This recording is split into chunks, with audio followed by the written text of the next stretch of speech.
नमस्कार, आप देख रहे हैं चौथा खंबा और मैं हूं अविनाश। जिक्र हाथरस हादसे का, जहां 124 लोगों की मौत हो गई है और कई अपनी जिंदगी और मौत से जंग लड़ रहे हैं। क्यों ये हादसा हुआ, क्या वजह थी, ये जांच का विषय है। लेकिन इस हादसे ने दिल दहला दिया है। पहले भी इस तरह के कई हादसे देश में हो चुके हैं, उसके बावजूद भी ये सिलसिला थमने का नाम नहीं ले रहा। लोगों की भक्ति कहें, इसे आस्था कहें, जो लगातार इस तरह का हुजूम बाबाओं के दरबार में उमड़ता है, लेकिन कोई सुरक्षा की व्यवस्था नहीं होती। जितनी उम्मीद की जाती है उससे कई गुना ज्यादा भक्त वहां आ जाते हैं, और यही कारण हाथरस हादसे में भी सामने आया है, जहां 80,000 लोगों के आने की उम्मीद थी, लेकिन आ गए तकरीबन 2 लाख लोग। और चरण रज उनकी लेने के लिए जो भगदड़ मची, उसमें 124 लोगों की जान चली गई। आइए इसी पर हम चर्चा करते हैं हमारे सहयोगी और वरिष्ठ पत्रकार राशिद अहमद खान से। राशिद, क्या लगता है आपको, इतना बड़ा हादसा हो गया है, दिल दहला देने वाला ये हादसा है, खास तौर से कई महिलाओं की, ज्यादातर महिलाओं की मौत हुई है, कई बच्चे भी जो है काल के गाल में समा गए। किस तरह से देखते हैं इस पूरे ही मामले को? जी। देखिए अविनाश जी, इस मामले में चौतरफा अगर लापरवाही अगर हम कहें तो गलत नहीं होगा।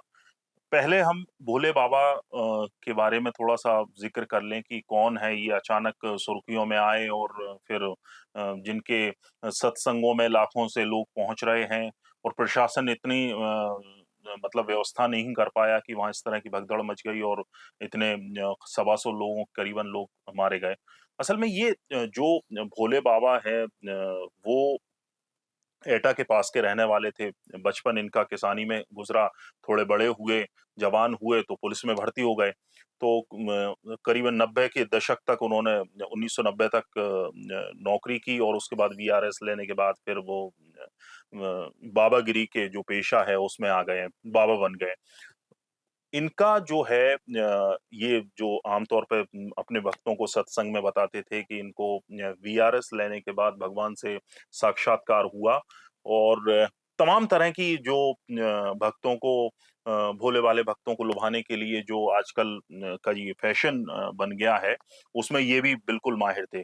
इनका एक अलग तरह का रुतबा और रुआब कहें कि पहनावे से लेकर और जो सत्संग है उसमें देखने को मिलता है कि जो सफ़ेद कुर्ता, सफ़ेद पजामा या सफ़ेद शर्ट, सफ़ेद पैंट, सफ़ेद जूते और यहाँ तक कि अविनाश जी इन्होंने अपनी खुद की आर्मी भी बना रखी थी, जो ब्लैक आर्मी जिसको कहा जाता है कि हालाँकि वो इनके साथ में काम करने वाले हैं वही रहते थे, लेकिन वही पूरा मैनेजमेंट सँभालते थे, ब्लैक आर्मी काली ड्रेस में रहते थे वो। यहाँ भी वही हुआ। करीबन 80,000 लोगों का जैसा आपने बताया कि हाथरस में आने की उम्मीद थी, लेकिन जो लोग हैं वो 2 लाख से ज़्यादा पहुँच गए और जैसा कि आपने बताया कि जो भोले बाबा के चरणों की धूल के लिए जो लोग हैं, वो उतावले हुए और उनके जो सुरक्षाकर्मी हैं, उन्होंने उनको हटाया जिससे कि ये भगदड़ मची और करीबन सवा सौ लोगों का अब तक का जो आंकड़ा है वो आया है कि सवा सौ लोगों की मौत हुई है इस दुर्घटना में, इस हादसे में और कमाल की बात ये है अविनाश जी कि इसमें भोले बाबा उनके खिलाफ मामला दर्ज नहीं नहीं हुआ है, जो आयोजक हैं, उनके खिलाफ मामला दर्ज हुआ है। भोले बाबा कहाँ हैं? उनको पुलिस कब गिरफ्तार कब करेगी, कब मामला दर्ज होगा, वो अभी तक कुछ भी साफ नहीं हो पाया है। लेकिन एक बात और है, राशिद, आप इस बात से जी। सहमत होंगे, इस बात से आप भी इत्तेफाक रखेंगे कि ये जो बाबाओं का फेर है, ये हुँ। काफी अरसे से हम देख रहे हैं कि हमारे देश में एक ट्रेंड सा बन गया है।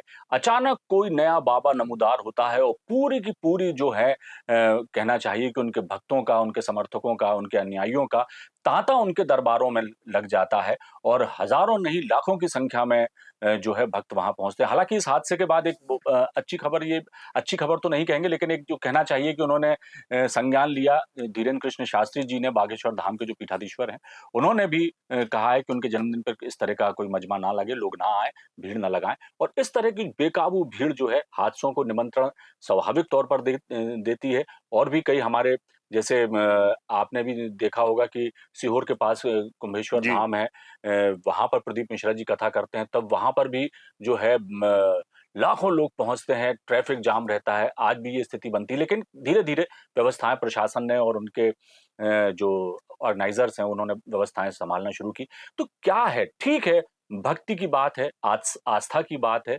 लोग आते हैं आपके पास, आपके प्रवचन सुनते हैं, आपसे मुतासिर होते हैं, आपकी बातों को वो अपने जीवन में उतार कर अपने जीवन को धन्य समझते हैं। लेकिन आपको नहीं लगता एक ज़िम्मेदार होने के नाते कि आप जो बाबा बनकर जो आप जो कहते हैं कि हम ईश्वर का रूप हैं या ईश्वर ने हमें आदेश दिया है, उनकी कृपा से हम दूसरों का कल्याण करेंगे। तो उनको नहीं लगता कि इतने जो भक्तों की भीड़ आ रही है, उनकी तरफ थोड़ा-सा ध्यान दिया जाए, ऐसी व्यवस्थाएँ की जाएँ कि आपको मालूम है कि इतने लोग आएँगे, तो उनके रुकने का, आने-जाने का, इस तरह का कुछ इंतज़ाम किया जाए ताकि किसी भी तरह की हादसे की आशंका ना हो। और दूसरा कि अब जब इतना बड़ा हादसा हो गया तो खुद गायब हैं, क्या कहेंगे?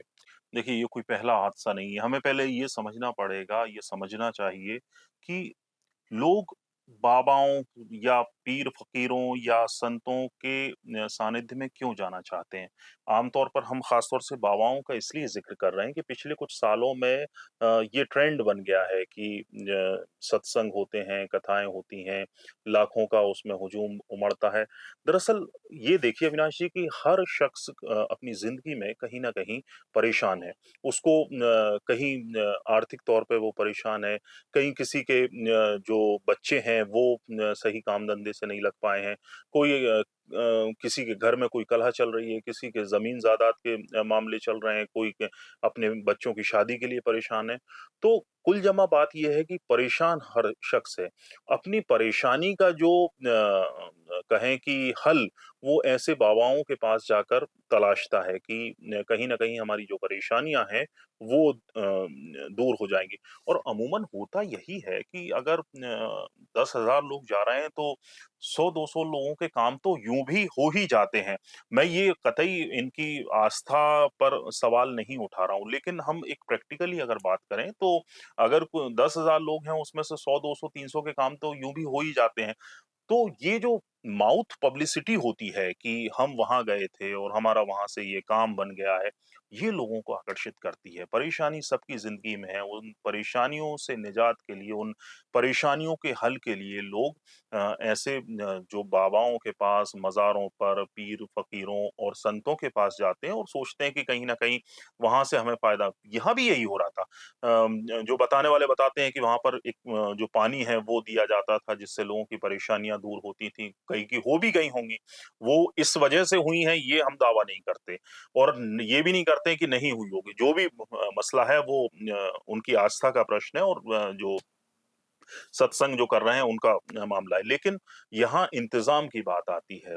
इंतज़ाम ये ज़िम्मेदारी उन बाबाओं की भी है कि अपनों भक्तों को इतना अनुशासित रखें कि इस तरह की भगदड़ ना हो और उस प्रशासन की भी है कि किस तरह किसने परमिशन दी और अगर परमिशन दी तो फिर सँभालने के लिए कितना वहाँ पर आपका जो अमला था कि पुलिस और प्रशासन की ये ज़िम्मेदारी है कि इस तरह के सत्संगों में किस तरह के इंतज़ाम होने चाहिए, माकूल इंतज़ाम। हम 2-3 साल पहले की हम बात करें सीहोर में पंडित प्रदीप मिश्रा के जो वहाँ जी। पर हाँ, रुद्राक्ष के लिए इतना भीड़ हो गई थी कि बाहर ट्रैफ़िक लंबे कई किलोमीटर तक जाम लगा।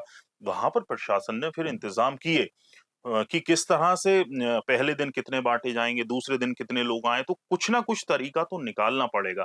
ऐसा मैं कतई नहीं कह रहा हूँ कि हादसे मतलब नहीं हुए हैं मध्य प्रदेश में। मध्य प्रदेश में हादसे हुए हैं। हम मार्च में की बात करें तो 2023 में ही इंदौर में बावड़ी हादसा हुआ था जहाँ पर बावड़ी का जो छज्जा था वो गिरने से जी, जी। लोगों की मौत हुई थी। इससे पहले 2013 की हम अगर बात करें तो रतनगढ़ में जो पुल है वहाँ पर माता के दर्शन करने के लिए लोग जा रहे थे, भगदड़ मची थी और वहाँ पर भी कई लोगों की जान गई थी।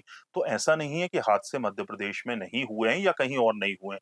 लेकिन हम इन हादसों से सबक कब लेंगे? इन हादसों से सबक लेकर वो इंतज़ाम कब करेंगे ताकि आगे जो मासूम हैं, बेगुनाह हैं, बच्चे हैं, महिलाएँ हैं, उनको बेवक़्त अपनी ज़िंदगी से हाथ ना धोना पड़े। जाना सबको है, लेकिन वक़्त से पहले कोई ना जाए, ये कम से कम तय होना बिल्कुल चाहिए। सही बात कही आपने राशिद भाई। और एक चीज़ और हम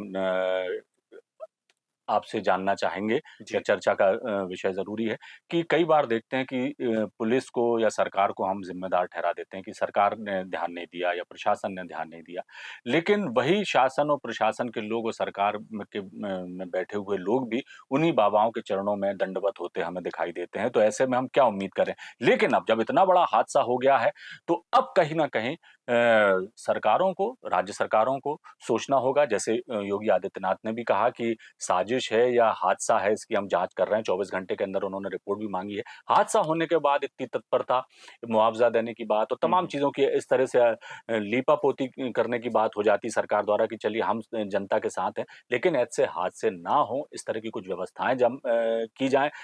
ऐसे जो प्रसिद्ध बाबा हैं या जिनके दरबार में लाखों की भीड़ उमड़ती है, जमा होती है, उन्हें भी अपनी ज़िम्मेदारी समझना होगी कि आखिर यदि हम थोड़ी-सी भी चूक कर देते हैं, लापरवाही कर देते हैं, तो वो कितना बड़ा नुकसान कर सकती है, कितना बड़े हादसे में वो तब्दील हो सकती है। तो उन्हें भी समझना होगा कि आयोजनों को थोड़ा छोटा करें। सोशल मीडिया का ज़माना है, मीडिया का ज़माना है। उसके थ्रू भी अपना संदेश भक्तों तक वो पहुँचा सकते हैं। बेशक। ज़रूरी नहीं कि एक मजमा लगाया जाए, भीड़ लगाई जाए और उसके बाद हम प्रवचन दें और लोग सुनें और वाहवाही करें।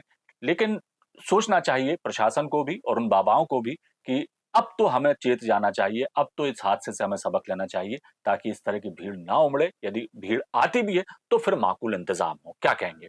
बिल्कुल बेशक भोले बाबा की अगर हम बात करें तो उनके जो भक्त हैं, उनके चेले हैं, उनमें कई बड़े राजनीतिक भी शामिल हैं।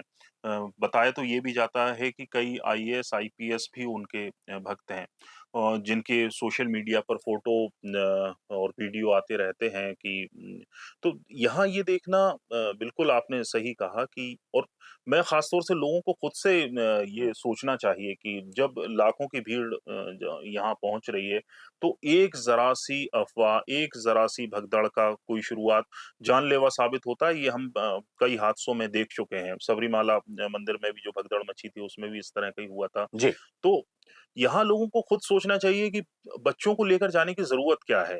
या बुज़ुर्गों को जाने की ज़रूरत क्या है? सोशल मीडिया का ज़माना है, आपने खुद कहा, आप ऐसे वक़्त पर जाएँ जब वहाँ पर भीड़ ना हो, आपकी श्रद्धा भी है तो। वरना घर बैठे भी आप दर्शन कर सकते हैं, किसी के प्रवचन सुन सकते हैं, किसी के सत्संग में शामिल हो सकते हैं। टेक्नोलॉजी का इस्तेमाल करें।